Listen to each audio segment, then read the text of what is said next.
In every humdrum life, there is a muse, someone who ignites inspiration. I had Sally Kirkland.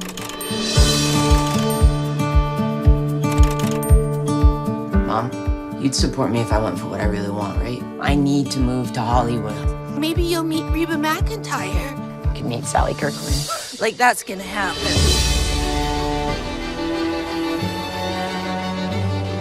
Do these photos mean these people ate here? You mean Sally? She just left.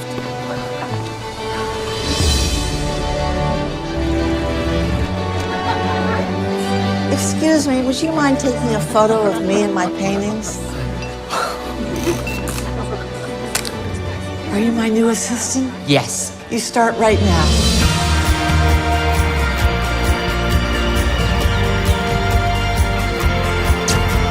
In 1988, I was nominated for the Best Actress Oscar in the same category as Meryl Streep, and it's like I've been completely erased. Ask Ned if he'll hire me. Sally? Sally Fields? Sally Struthers? No, Kirkland. You were in MASH, right? That's Sally Kellerman. Anna was the first independent film I ever saw. I love Anna because she's an underdog. Remember when I said I wanted to meet my favorite movie star? She's here and wants to talk to you. She wants to talk to me? God just brought us together. He is a mystical child of light. Okay. Sally, I want to get you out there again. Get you noticed. You're the reason I came to Hollywood. Come on, this can't be the worst movie you've ever done. Who's there? In fact, it is. Please, Xaque, you fix the faucet and then please fix the script. You've done nothing but neglect me. It's not the same business, Sally. Ever want a real assistant's job? Give me a call. You haven't changed. Nothing good ever came from going online. I don't know where I belong anymore. You came into my life and you brought me hope. Lives of God! Just because the rest of the world forgot about you doesn't mean I ever will.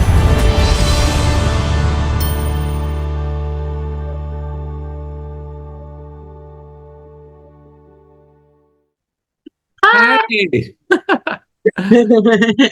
I'm so happy to meet you.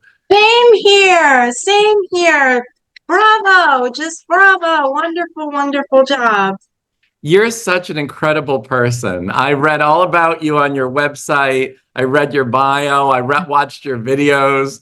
This festival seems like a real gift. It's such a joy that you did this. So thank you. Thank you. Well, you know, it's really great because I would have never imagined, you know, when I started that, you know, we'd be, you know, a platform for such great talent like yours and your film. So I'm just thrilled. I'm just pleased. I feel whenever we can do a little good in this world, we should do it. That's all. You're right. You're right. And you and I have something in common in a big way because you were your caregiver for your father with Alzheimer's, and so was I. And that's why I live in Florida right now, because I had to come here and take care of a dire situation. And I did it. And I really rose above and beyond and helped. And you know, my mother was dying too. So she's alive and well now. She's lives across the street from me. And you know, and I'm grateful for all of it, quite frankly. You know, I am too. Looking back, my dad's been gone now. It'll be 12 years this upcoming month. But yeah, no regrets. The world around you doesn't understand. Your friends will be alienated. Some of them, at least mine were, and your whole world will change. And nobody ever talks about it. I might leave this part in if you don't mind. Oh, go ahead. Yeah. Yeah, because nobody. You know, life throws us curveballs sometimes, and in the moment it seems harrowing, and then you look back years later and go, "I'm better off for it for these reasons," and I actually feel blessed. Not blessed that my father had Alzheimer's, but blessed by the fact that it brought us so much closer together. And me and my mom, and, you know, we grew apart over the years because I moved to California and I worked in Hollywood for many years, and they were always on the East Coast. So I'd see them once a year and it was wonderful. But, you know, we were very always close family. So I did the right thing coming to back to the East Coast and taking care of my parents. I totally 110% agree. I applaud you for that. And you know what? I think it's even made you a better creative as well, because you put that heart into it, and not just you, but I think overall for people that have walked this walk, because like for me, like it was like a bombshell went off. Like, what do you mean? My father got Alzheimer's? This is what you're diagnosing him with? Like, Mhm. it's like one of those things you never expect it to happen. He was perfectly healthy, beforehand, diabetic, but like under control, but like a powerhouse of a person. Mhm. And it's just like people will always tell you, oh, you can prepare financially for something. You could prepare like, oh, I want to do this in life. But I think sickness is such a curveball for people in general. Like, Mhm. I agree, it is. And my family is the most important thing, and my parents were and are, fantastic. And I love them, they love me, and they're more important to me than anything. So here I am in Florida. Never thought I'd live in Florida, but that's what is happening. So yeah.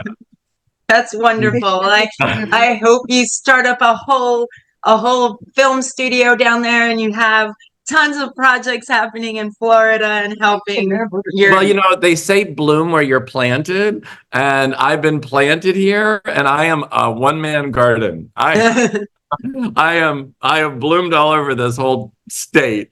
So, yeah. Wonderful. I want to just introduce you to our audience. I know we've been talking, but I have to leave this in because I think it's so moving, and I want to, I want to let other people know who are going through it that they're not alone.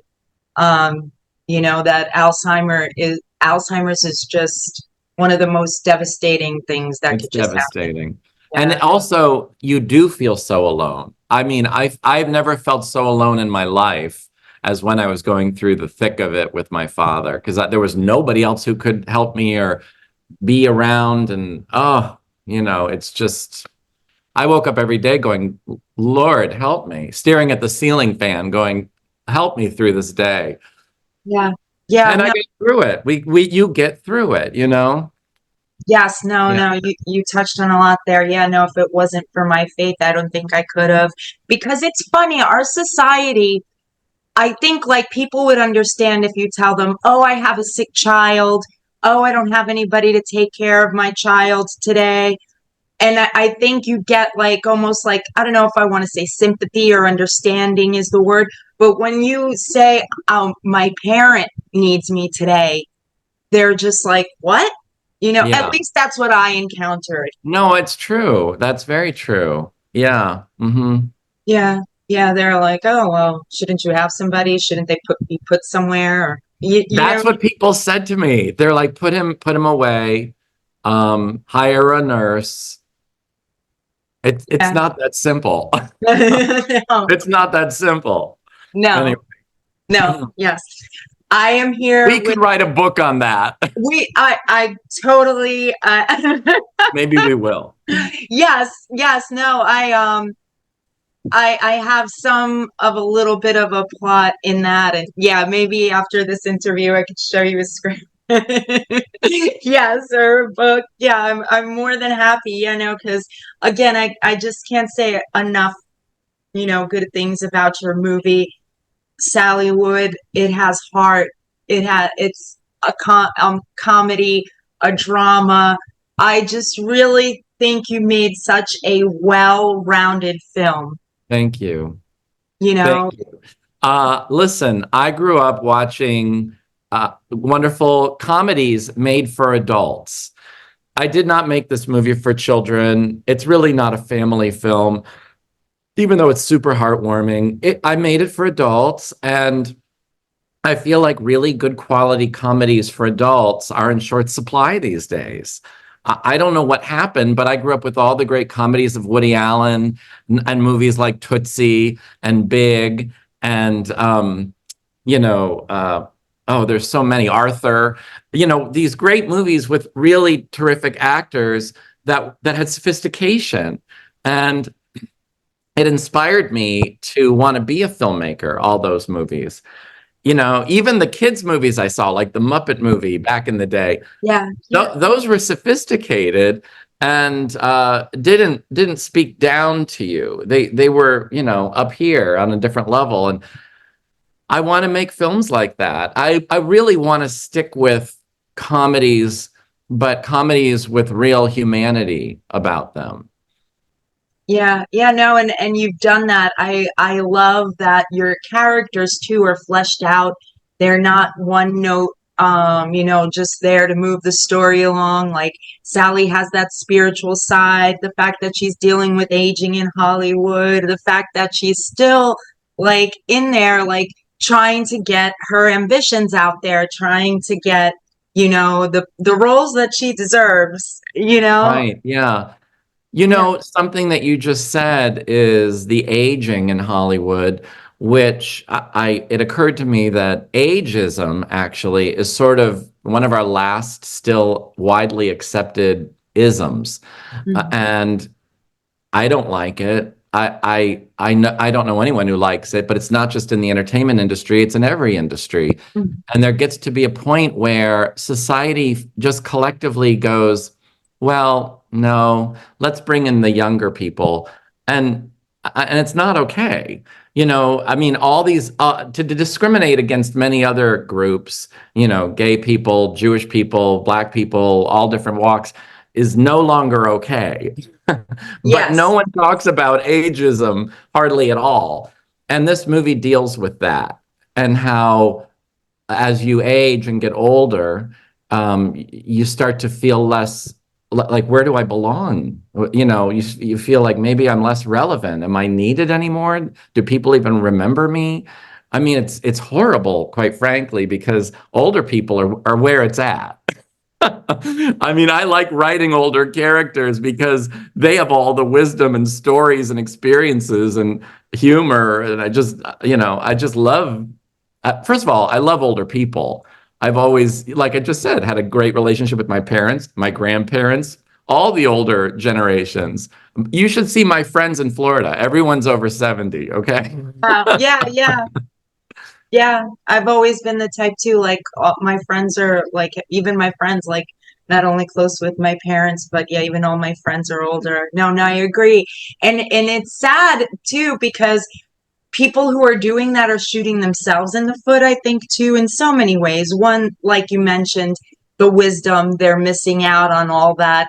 Been there, done that. I could tell you which road, to take.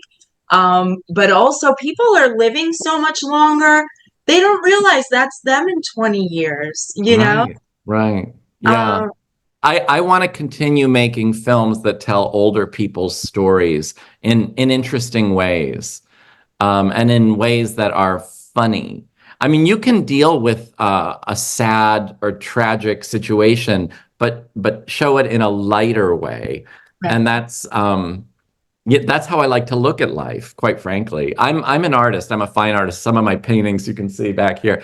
But I did a whole series actually in an art gallery about a year or two ago about my father's life and the journey with Alzheimer's. But all the paintings were ethereal and beautiful and not depressing and really happy. And so that's how I like to look at life, quite frankly. Yeah. Yeah, no, that's amazing because that's really, I mean, that's what gets you through. That's what's palatable to people, that, that light that does shine through in all the tragedy and the hardship, because it'll all melt away, but you'll always have that love that you've given and share with the world, I feel, Thank you. Yes. Yeah. Yeah. No, that's, and the Sallywood story is a true story. I mean, it's the story of my moving from the Northeast to Hollywood with this kind of fantasy hope of meeting Sally Kirkland, who was the muse that kind of inspired me in the first place to become a writer from her performance in the movie Anna, 1987. And I went out there and lo and behold, I think I manifested it. I met her and she hired me on the spot to be her assistant. And so this movie tells that story. And we cast a young actor to play me, and Sally plays herself. And the great thing is, well, one of the great things, as many, is that I've done a lot of research on this, and I have yet to find a film where the lead actress plays herself. I think this might be a first for the big screen. For the big screen. Joan Rivers did it in a TV movie once, playing herself.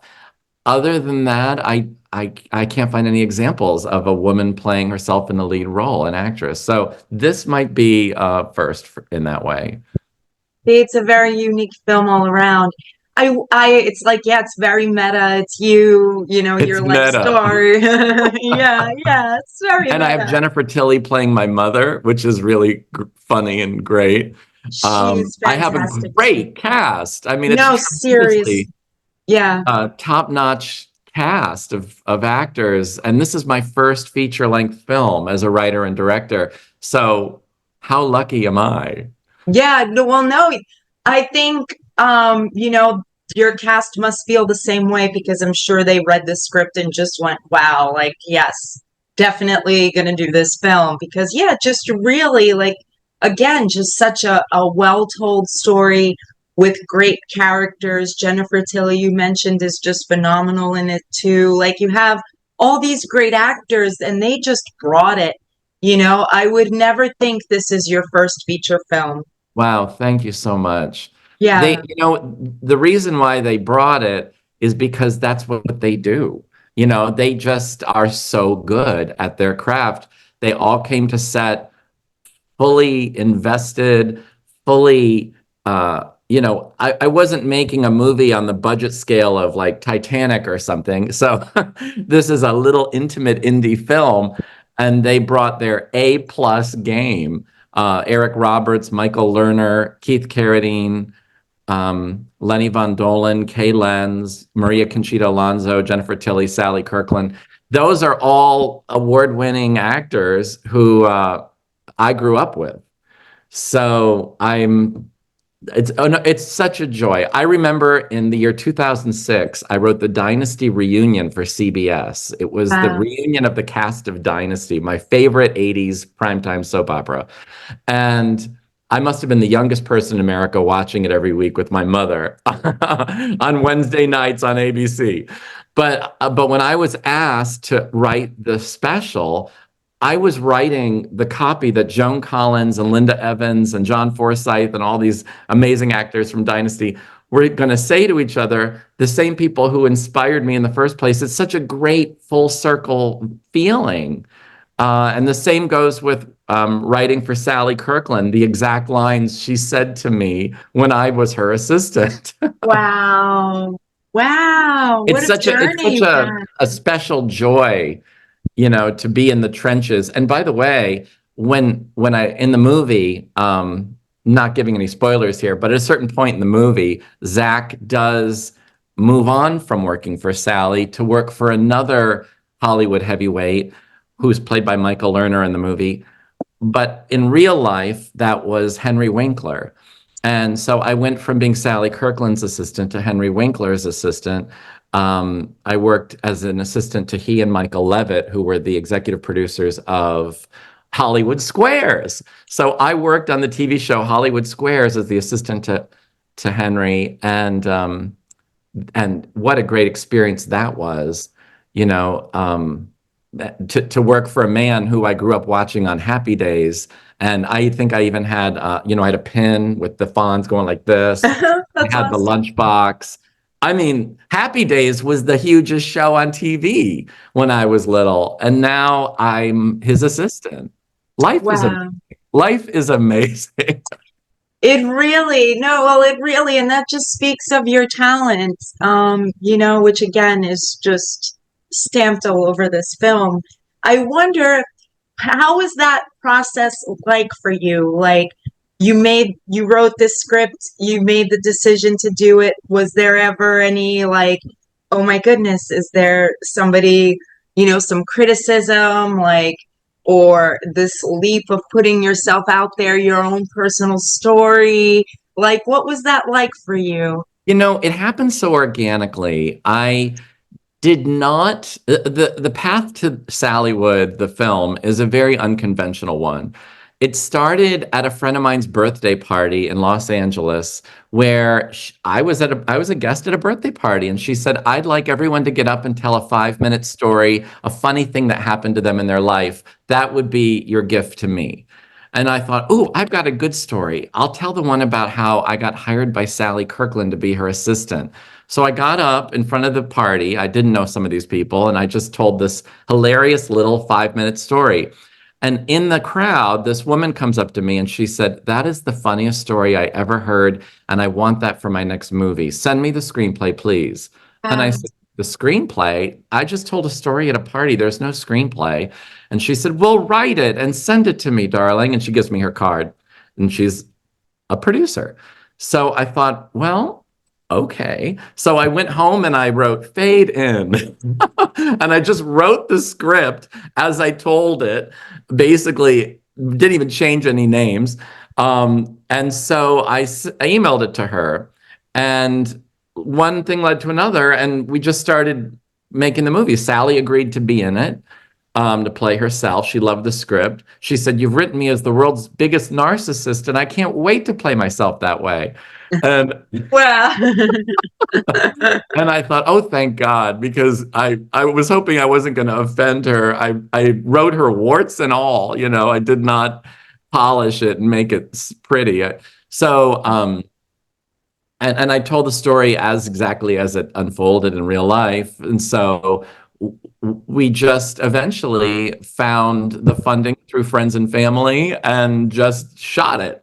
You know, and got the cast together that is there. And boy, it was a really unusual path, because it's not like I was pitching this movie or shopping it around or asking or like trying to figure out, how do I get investors?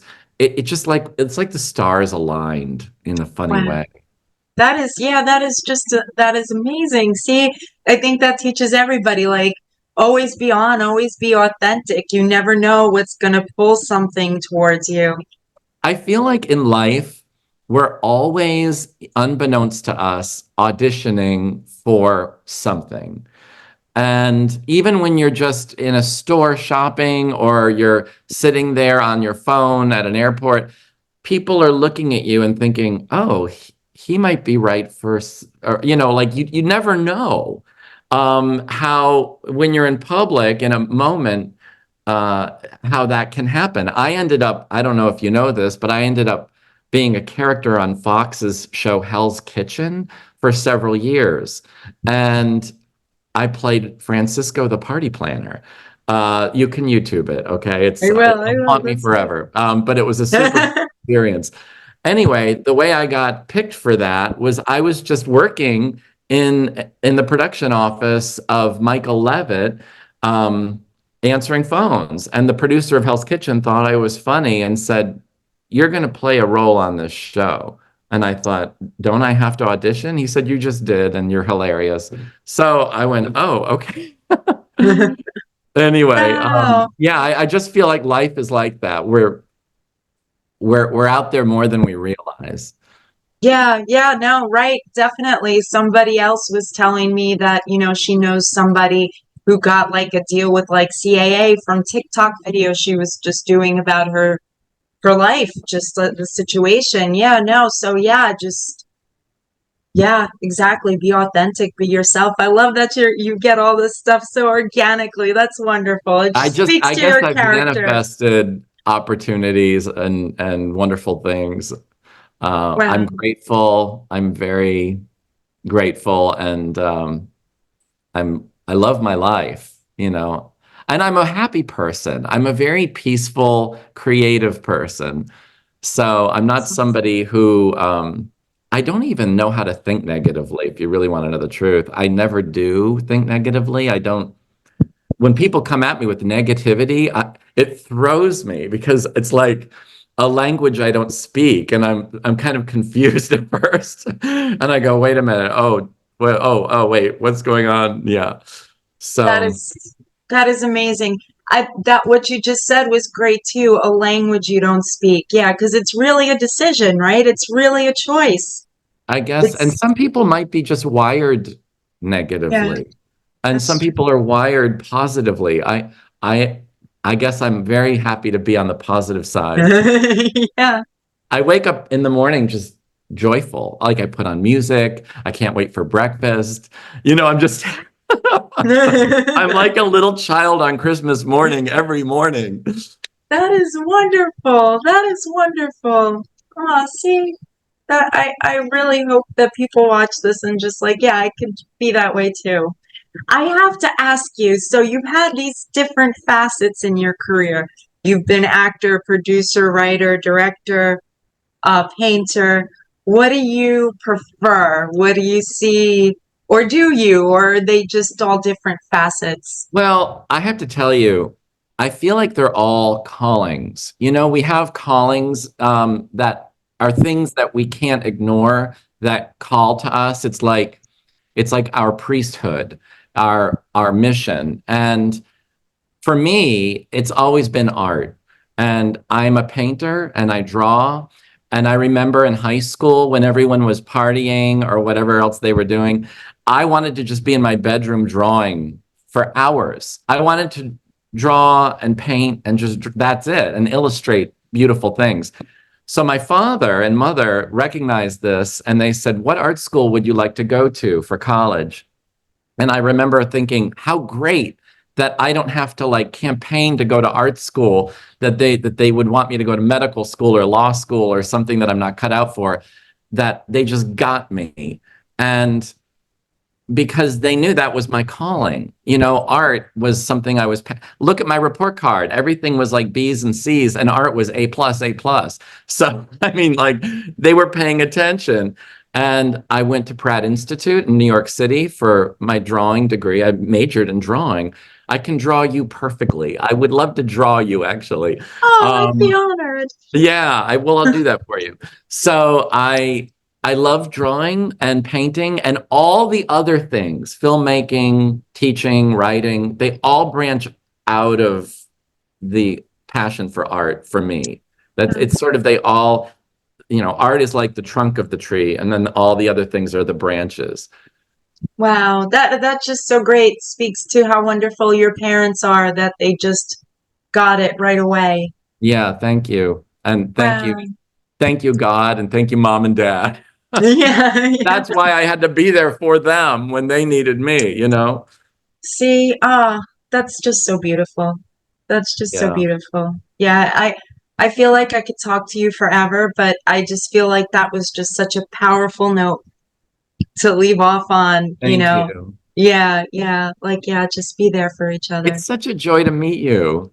My pleasure. I really hope, will you be able to make it to the festival, or I understand if I'm just hearing about it. I'm very Oh. excited about it. I've got to figure it all out. So I'll let you know, but I would love Yeah. to be there if it's possible. So yeah. Yeah. No, it's just amazing. And like, yeah, no, again, I was just so touched by this movie and all the performances. Like, again, all your actors just brought it in for you. You did a marvelous job. I might, if you don't mind, I might keep you a little bit longer if you have another moment. Yeah. What would you feel your directing style is? So maybe people can try to, That's a great question. I feel so comfortable with people. I mean, the way I kind of look at the world is that there are no strangers. It's just friends I haven't met yet. And so I look at all these actors coming onto the set as almost like they're entering the sandbox with me, and we're going to have fun. And I want to be very playful and warm and open. First of all, some of the great lines in Sallywood came out of the blue that Jennifer Tilly said or other actors said. And I was just thinking about this morning, and I'm rethinking about lines from the film, and I go, I didn't even write that line. It's so brilliant. And she just came out with it. And and I want that. I love that. I want it to feel natural. And I love family. So I feel like to have a family vibe with the cast and crew is really number one for me. That we all are moving and grooving together. What's my director style? It's all of that if you can figure it out. Making it a family-like atmosphere so actors can feel like they can be themselves and have that impromptu line just come to them and being free enough to be able to say it. That's right. And to feel relaxed and safe. Wow. Mm-hmm. Mm-hmm. Wow. That's what I would like the actors to think. I think after this interview, you're going to get so many people just writing to you. I really want to work with you. You're so amazing. I have more films in me, so I hope that happens. Yes, yes. Is there one like planned? You're like, yes. in that Oh my next gosh. stage? It's so funny. I just had lunch at a local diner, and the waitress said, "Are you writing more stuff now?" And I said, "Constantly." Like my head, I'm writing so much that there aren't enough hours in the day to sit there and do it, to write it out. But I am, yes. And I have finished screenplays that have done really well in screenwriting competitions. So I'm eager to get them launched, and they're all comedies. They're all, they're in the same sort of tone and vein of Sallywood, which I guess is my voice. That's beautiful. That's beautiful. Mm-hmm. Oh, I can't wait. I can't wait. And I know once people see this movie, it'll just whet their appetite for more of your work. Thank you. Yes. Thank you. Thank you so much, Xaque. This is Katerina, you're the best. Wonderful. I'm so happy to meet you. I am too. I hope we get to meet in person. And yes, anyway. Look, I give you 2 thumbs up. No, thank you. I give you 2 thumbs and big hugs. I just so appreciate your journey, everything that you're doing. Yes, I think you're a beautiful person. So and a wonderful creator. Thank you. Yes, yes. Oh, thank